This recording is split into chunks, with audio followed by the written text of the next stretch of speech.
Hello दोस्तों, good morning. मेरा नाम सुनील यादव। मैं आप सभी लोगों का आपके यूट्यूब चैनल बोर्ड स्टडी पर स्वागत करता हूं। आज हम उत्तर प्रदेश पुलिस कांस्टेबल 2022 के लिए 2023 के लिए जो UP police constable previous year question paper 2019 का है हिंदी का, वो आप लोगों के बीच में लेकर आए हैं, जो कि बहुत ही इम्पोर्टेंट है। आप लोग इन क्वेश्चनों को करिएगा और इसी के आधार पर और क्वेश्चन अपने प्रैक्टिस में करिएगा, जिससे कि आपका बेनिफिट हो।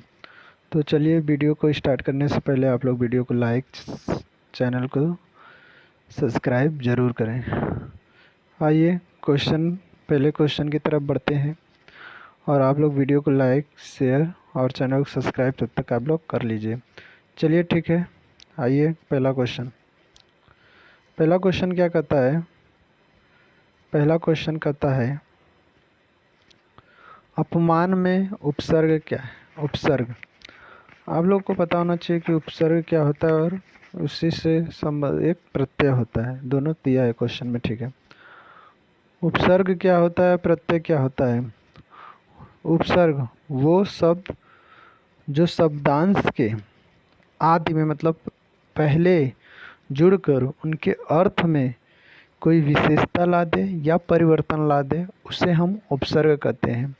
और यही प्रत्यय जो है, प्रत्यय क्या होता है, जो शब्द शब्दांश के अंत में जुड़कर उसके अर्थ में परिवर्तन ला दें या विशेषता ला दें, तो उसे हम प्रत्यय कहते हैं।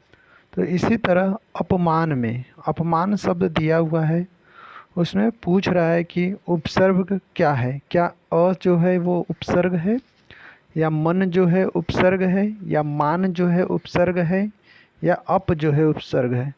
तो इसमें अप जो है वो एक उपसर्ग का काम कर रहा है।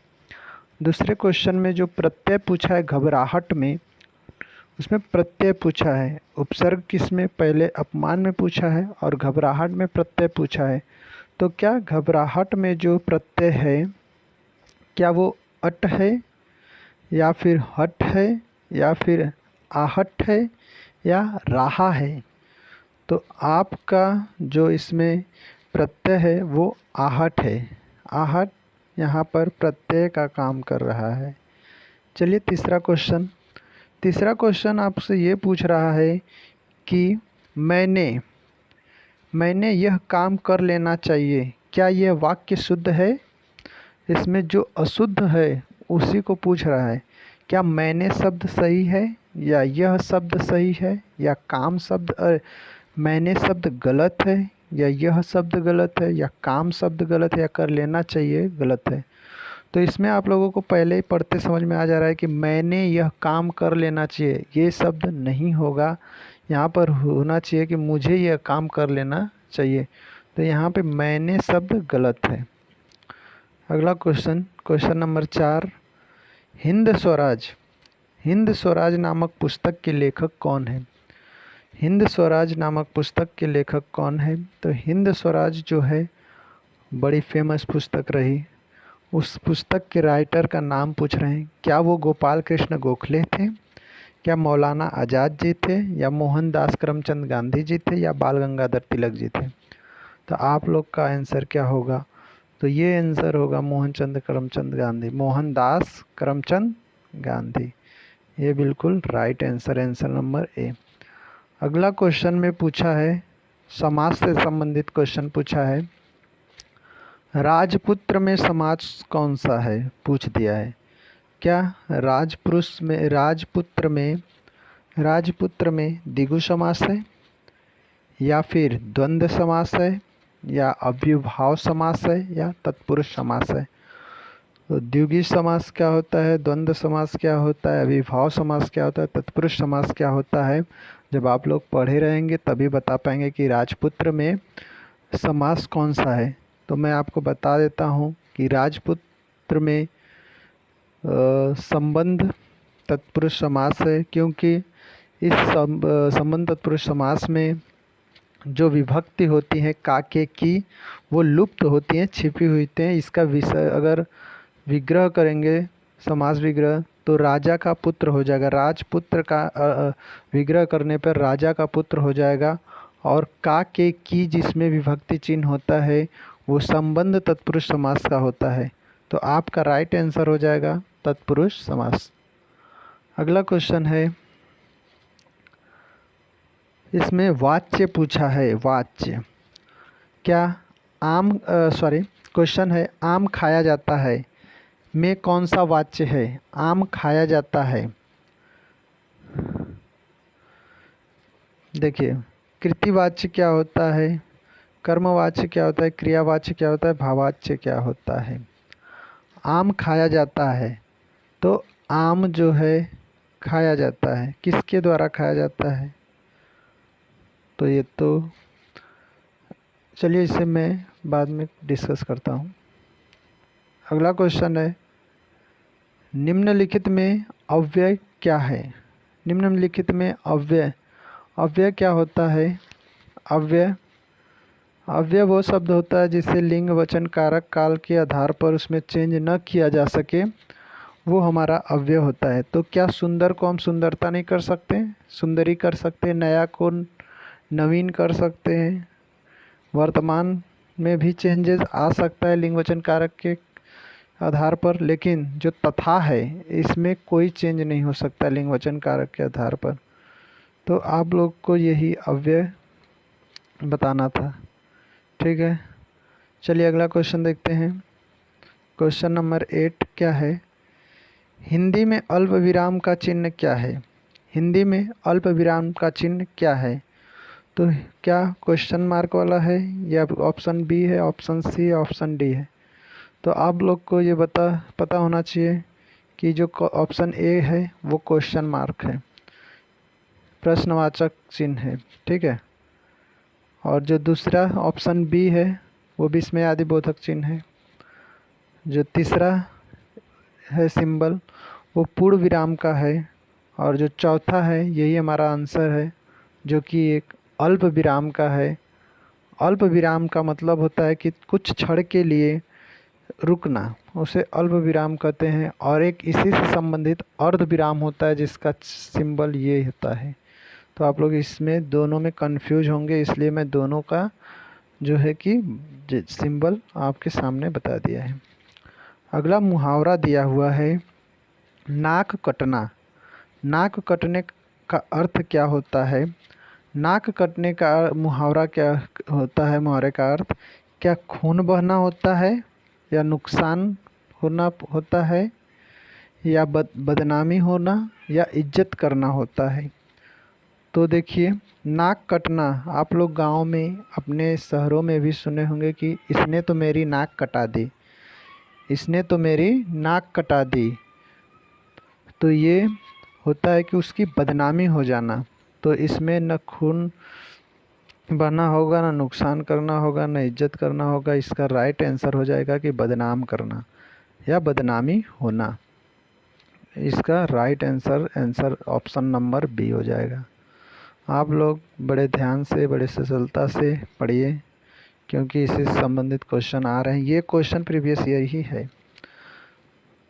अगला क्वेश्चन 10वां क्वेश्चन है, काला अक्षर भैंस बराबर लोकोक्तियों का सही अर्थ बताइए। काला अक्षर भैंस बराबर क्या पढ़ा लिखा होना ये होना चाहिए, या मूर्ख होना चाहिए, या विद्वान न होना चाहिए, या पढ़ा लिखा न होना चाहिए? यहाँ पर विद्वान न होना जो है वो थोड़ा सा पढ़ा लिखा न होने के साथ मतलब टैली कर रहा है। तो आप लोग इसमें कंफ्यूज ना होइए। काला अक्षर भैंस बराबर का लौकिकता सबसे सटीक जो होती है वो पढ़ा लिखा न होना, जिसे हम कह सकते हैं कि अनपढ़। अनपढ़ को भी हम काला अक्षर भैंस बराबर की लोकोक्तियों का अर्थ दे सकते हैं।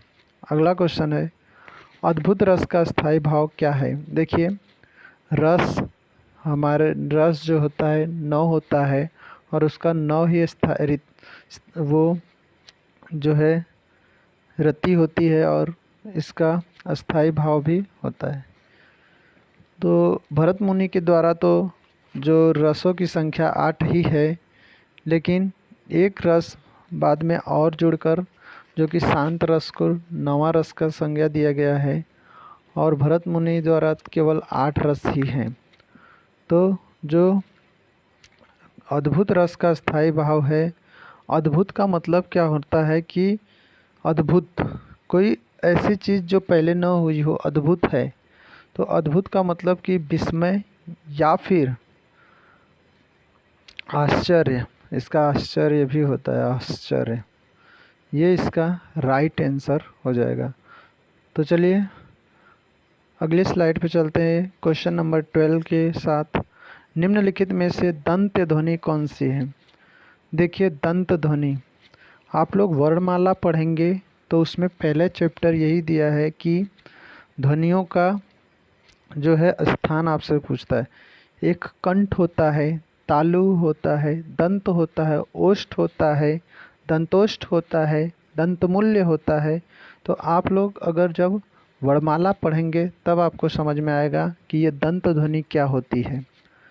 तो देखिए ये दंत ध्वनि के अकॉर्डिंग, अगर क्वेश्चन के अकॉर्डिंग देखा जाए तो इसका कोई ऑप्शन सही नहीं है, क्योंकि ये दंत मूल्य ध्वनि जो है, ल जो है इसमें दंत मूल्य है, और ये सब तो है नहीं, क्योंकि दंत मूल्य जो होती है दंत ध्वनि जो होती है वो त वर्ग, और जो छोटा वाला सड़क वाला स होता है वो दंत मूल्य के दंत ध्वनि के अंतर्गत आता है। और ये जो ल है ये दंत और मूल्य दो ध्वनियों के मिक्स से होता है। तो ऑप्शन सी को जो है यूपी पुलिस आयोग ने सही माना है, और इसके लिए हमने भी ऑप्शन सी ही लगाया, लेकिन आपको इसके पीछे का बात हमने बता दिया कि ये क्यों सही है क्यों नहीं सही है। क्वेश्चन नंबर 13वां, निम्न में से कौन सा वर्ड अघोष है? देखिए अघोष और सघोष, सघोष को घोष भी कहा जाता है। तो इसमें पूछा है कि अघोष, तो अघोष जो होता है वो वर्ड का जो क ख ग घ होता है उस वर्ड का पहला और दूसरा अक्षर अघोष होता है, और उसके लास्ट का अक्षर घोष होता है।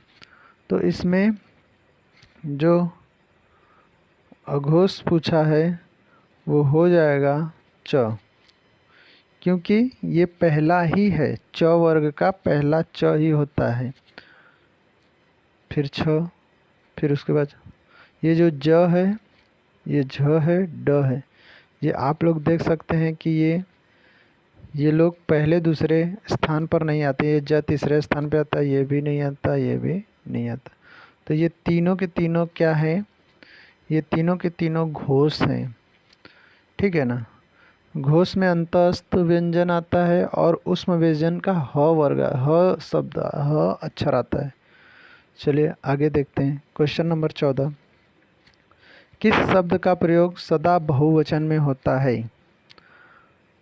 सदा बहुवचन में होता है। तो क्या गाय का जो है हमेशा बहुवचन में प्रयोग होता है? क्या गाय, एक गाय तो गाय कह सकते, गायें भी कहते हैं, तो ये तो एक वचन और बहुवचन दोनों में हो जा रहा है।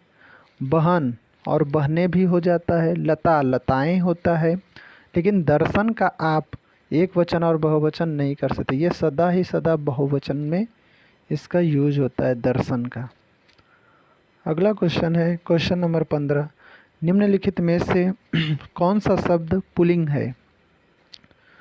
देखिए पुल्लिंग शब्द और स्त्रीलिंग शब्द पहचानने के लिए बुक में दिया रहता है इकारांत और अकारांत। लास्ट में ई आ के हिसाब से हम लोग स्त्रीलिंग पुल्लिंग को पहचान लेते हैं, लेकिन जब क्वेश्चन हमारे पेपर एग्ज़ाम में आता है तो हम वहाँ पे कंफ्यूज हो जाते हैं। इसलिए इस शॉर्ट ट्रिक पे न जाएं, अपने शब्दों से प्रयोग करके देखें कि कौन सा शब्द स्त्रीलिंग और कौन सा पुल्लिंग लिंग के अकॉर्डिंग हो रहा है। तो क्या इसमें जो पुल्लिंग है आशा, आशा शब्द पुल्लिंग आपको लग रहा है क्या? आज्ञा, गरिमा, ये देखिए ये दोनों शब्द आशा और गरिमा, ये दोनों तो आपको नाम सुने होंगे, किसी स्त्रियों का नाम होता है जिस आशा और गरिमा। लेकिन आज्ञा और सागर में आप डिफरेंस खोजेंगे तो आज्ञा या और सागर, तो ये सागर शब्द हमारा पुल्लिंग शब्द है, और आज्ञा जो है वो स्त्री शब्द लिंग है। अगला क्वेश्चन, क्वेश्चन नंबर 16, निम्नलिखित में से कौन सा शब्द स्त्रीलिंग का है? स्त्रीलिंग कौन सा है? चंद्र है, काव्य है, सौभाग्य है या सुंदरता है? तो सुंदर शब्द जो है वो पुल्लिंग है और उसी का ता वर्ग जो है, उसी में अगर ता जोड़ते ही हमारा ये सुंदरता स्त्रीलिंग हो जाता है। इसी में हम बताएं अभी कि इकारांत और अकारांत शब्द जोड़कर स्त्रीलिंग और पुल्लिंग को हम पहचान सकते हैं। तो इसमें सुंदरता, सुंदर शब्द जो होता है वो पुल्लिंग होता है और इसमें ता वर्ग जुड़ते ही ये स्त्रीलिंग के रूप में चेंज हो जाता है। अगला क्वेश्चन है क्वेश्चन नंबर 17वां। जटिल का विलोम शब्द क्या होगा? जटिल, जटिल मतलब क्या होता है आप लोग ये बताइए। जटिल मतलब कि बड़ी मुश्किल, बड़ा मुश्किल मतलब कि एकदम फंसा हुआ जटिल तरीके से। तो इसका जो विलोम हो जाएगा क्या? कठिन होगा। कठिन कहाँ से होगा? कठिन तो इसका पर्यायवाची हो जाएगा। रूढ़ हो जाएगा क्या? नहीं। मुश्किल होगा क्या? ये भी इसका पर्यायवाची के रूप में हो जाएगा। तो क्या बचा ऑप्शन? ऑप्शन नंबर बच जाता है सी, जो कि सरल। सरल जो है वो जटिल का विलोम शब्द है। अगला क्वेश्चन और 18वां क्वेश्चन है अली और अली। एक अली मतलब छोटी ई है और एक अली में बड़ी ई है। तो आप लोग इन दोनों का अर्थ जो इन चारों ऑप्शनों में से देता है आप उसी ऑप्शन को चूज़ करना है आपको। तो पहला है क्या? अली का अर्थ होता है सखी और भौरा, ये शब्द सही होगा, या भौरा और सखी होगा, या भौरा कली होगा, कली सख होगा। तो आप लोग बताइए। देखिए अली जहाँ पर छोटी ई है वो हमेशा भौरे को दर्शाता है, तो भौरा तो यहाँ पे सही है, और जो बड़ी है वो सखी को इंडिकेट करता है। तो आपका ऑप्शन नंबर क्या हो जाएगा? भौरा और सखी। अगला है 19वां है और लास्ट 20वां है। केवल आज 20 ही क्वेश्चन आया है और आप लोगों के लिए इतना ही इतना सफिशिएंट नहीं है। क्वेश्चन तो आप लोगों को 37 आना है, लेकिन थोड़ा सा वीडियो बड़ा ना हो इसलिए मैं 20-20 क्वेश्चन ही लाऊंगा और आप लोग को पूरा मिक्स क्वेश्चन लाऊंगा। ऐसा आप लोग टेंशन ना लीजिए। और अगर आप लोग चाहें तो हम पूरा 37 का 37 क्वेश्चन लाएं, लेकिन आप लोग हमें कमेंट करके बताएंगे तभी। 19वां क्वेश्चन है जल का पर्यायवाची नहीं है। जल का पर्यायवाची शब्द कौन सा नहीं है? क्या नीर जो शब्द है वो जल का पर्यायवाची नहीं है? क्या समीर शब्द जल का पर्यायवाची नहीं है? या सलील शब्द जल का पर्यायवाची नहीं है? या अम्बु? ये कम्बु नहीं है भैया, ये कम्बु ना है, ये अम्बु है, अम्बु है। ठीक है ना? तो आप बताइए हमें कि जल का पर्यायवाची शब्द नहीं है इसमें से कौन सा? नीर है, हाँ बिल्कुल है, सलील भी है, अम्बु भी है, लेकिन समीर शब्द जो है वो जल का पर्यायवाची नहीं है। वो किसका है भी? हवा का, पवन का है पर्यायवाची समीर। अगला क्वेश्चन लास्ट क्वेश्चन है इस वीडियो का और ये क्वेश्चन है निम्नलिखित में से तत्सम शब्द कौन सा है? तो आप हमें ये बताइए तत्सम किसे कहते हैं और तद्भव किसे कहते हैं?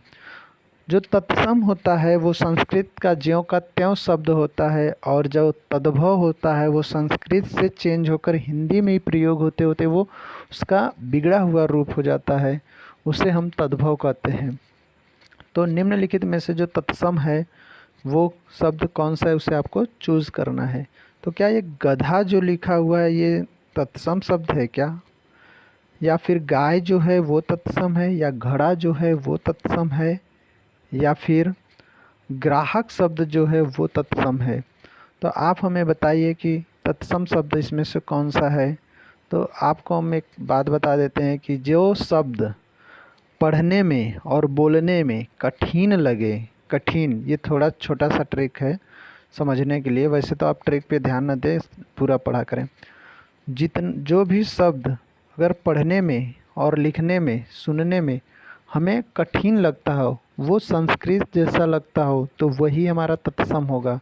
और जो शब्द जितना हमें आसान और हमारे लोकल लैंग्वेज में यूज होता है वो हमें हमेशा वो तद्भव की फॉर्म में जाता है।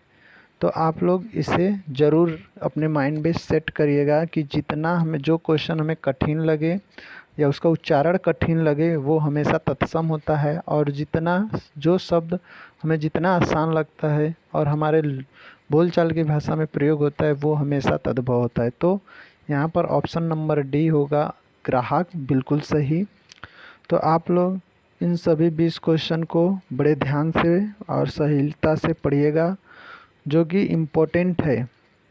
आप लोग इसे जो है सस्ते में न लें। बहुत टफ क्वेश्चन आप लोग को लग रहा है कि आसान है, लेकिन जब यही आप लोग को पेपर के प्रेशर में के दौरान अगर ये क्वेश्चन ही रहता है तो आप लोग इसमें बस घबराहट की वजह से गलत कर करके आते। तो आप लोग ज़रूर इसे करें।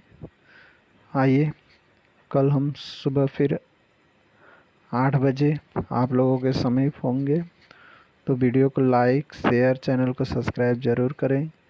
आज के लिए केवल इतना ही। आप लोग चैनल को सब्सक्राइब नहीं कर रहे हैं, सबसे बड़ी गलती कर रहे हैं। हाँ, ये छठा क्वेश्चन जो है मैं उसे अभी कल बता दूंगा, ठीक है, क्योंकि इसमें थोड़ा सा मुझे वाच्य में कन्फ्यूजन हो रहा है, इसलिए मैं आपको गलत नहीं बताना चाहता। तो मैं कल इसको अच्छे से बता दूंगा। लेकिन अगर आप लोग इसे पढ़ लेना चाहते हैं तो पढ़ लीजिएगा, वाच्य इम्पोर्टेंट है। तो आप लोग कल इसे ज़रूर हम डिस्कस करेंगे। चलिए, थैंक यू, धन्यवाद। वीडियो को लाइक शेयर, चैनल को सब्सक्राइब ज़रूर करें। आज के लिए केवल इतना ही।